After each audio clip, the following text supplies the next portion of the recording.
You can go ahead and begin. Ask yourself the question, have you ever tipped a server with bad service due to social pressure? You probably are going to answer yes. And you may have altered the amount of how much you're tipping, or didn't tip, like you tipped a little bit less or a little more, but you still tipped and rewarded bad service. That's where the abandonment of tipping comes into play. We should abandon the practice of tipping because it neither benefits the tipper nor the recipient, because tipping does not allow the employee to receive a fair and standard wage, and the employee's performance does not always correlate with tip size. To get a grasp of tipping in the United States, we need to go back in history. Modern tipping in the United States has a somewhat unique history. As Greenspan states in Time magazine, it originally was a practice in England where, in medieval times, where a master would reward his serf with a small amount of money or gift. And American travelers brought this back to the United States and practiced this in diners. Many diners were against this because they thought it was classist, and the idea of it being classist spread back to Great Britain, and that's why it's no longer practiced in many European restaurants around Britain. As German, a food researcher at California, Berkeley, states, but in the United States, that movement was squashed, and we went in the exact opposite direction. What she means by this is that we continued the tipping a lot more, and it progressed over time in the United States. And especially after slavery, many African Americans did not have good jobs, and the jobs they did have were menial jobs, meaning they lacked high skill. And instead of being paid in a fair and standard wage, they were paid in small tips. It could be almost zero, so they didn't have to be paid. The employer did not have to pay them as much. Some states were against this and actually banned it in the early 1900s. And in 1938, employers were forced to pay a small minimum wage that, with tips, should add up to the federal minimum wage. As quoted again by Jerriman, again in Time magazine, it is the legacy of slavery that turned the tip in the United States from a bonus or an extra on top of the wage to the wage itself. And this is still partially true today. Many wages are they're very small, and they don't always add up to the federal minimum wage as they should.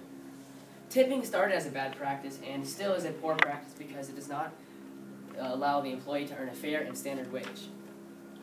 Tipping does not allow employees, especially servers, to earn a fair and standard wage. As Missouri states in New York University Magazine, $2.13 is the minimum amount employer has to pay a tip-based employee before the tips are added, which they should add to the minimum wage, which is $7.25, the federal minimum wage.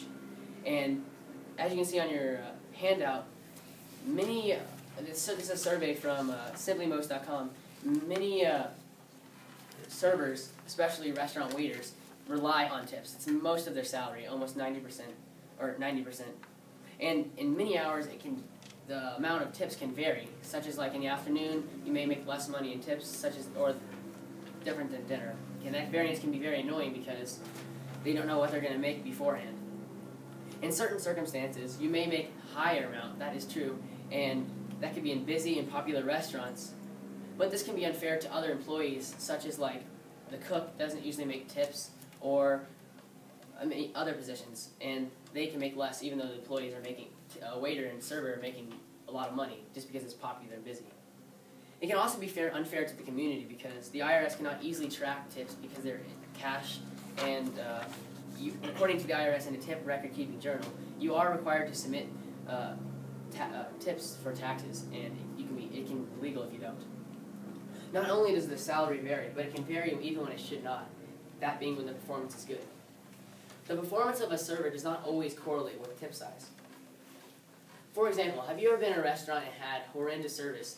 That could be the server interrupting your conversations or getting your order wrong. This may have happened to most of us before, at least once.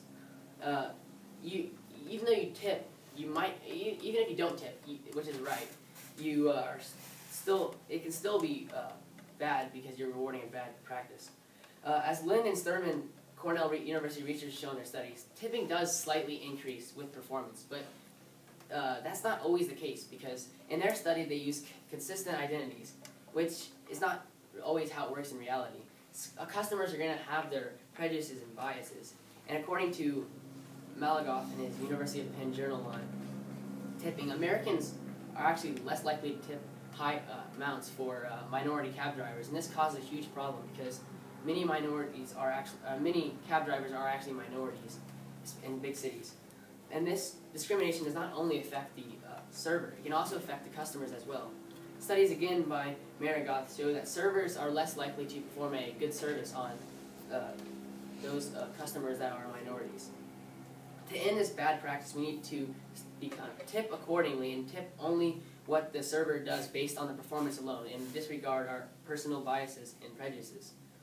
We can also urge employers to add a service charge because this will be a win-win for both scenarios, both situations. The tipper will make what they deserve and the customer will not have to face their biases. Tipping should be abandoned because it benefits neither the tipper nor the recipient. Tipping does not provide employers a fair and standard wage, and their service does not always correlate with tip size. Tipping is something we should monitor more closely, and we should be urged only to tip what the server deserves and disregard our own personal biases if possible. As Missouri states, again, if politicians do not want to change labor laws, it's up to us, the customers, to change and generate adequate incentives for them to do it. And this is true. Tipping is something that we as the customers can change, and only we can change. Thank you. Thank you very much. Okay. At this time, we're going to go ahead and open the floor for questions whenever you have them, and if you could call on students, that'd be great. All right. So you say in America we should have a tipping about the service, right? So I have a question. Many the restaurant or hotel, they pay the salary for the employee, but half of the salary they say you will receive the tip, so they don't pay all the salary for the employee, right? Yeah. So this will can be the happen if the when the employee they dependent on the tip. So if the customer they come who give the tip is lower than another the customer, so maybe the employee they can change the emotion when they serve this person who give them the lower the tip. Yeah, I know. I said that, but I mean, like some customers may not want to, based on like previous prejudices or biases that they may have towards that certain customer's identity or something like that. Any questions? Anna? So you said that, like, of course, like, I can see how this would, like, be benefited, like, for it to, like, be fixed.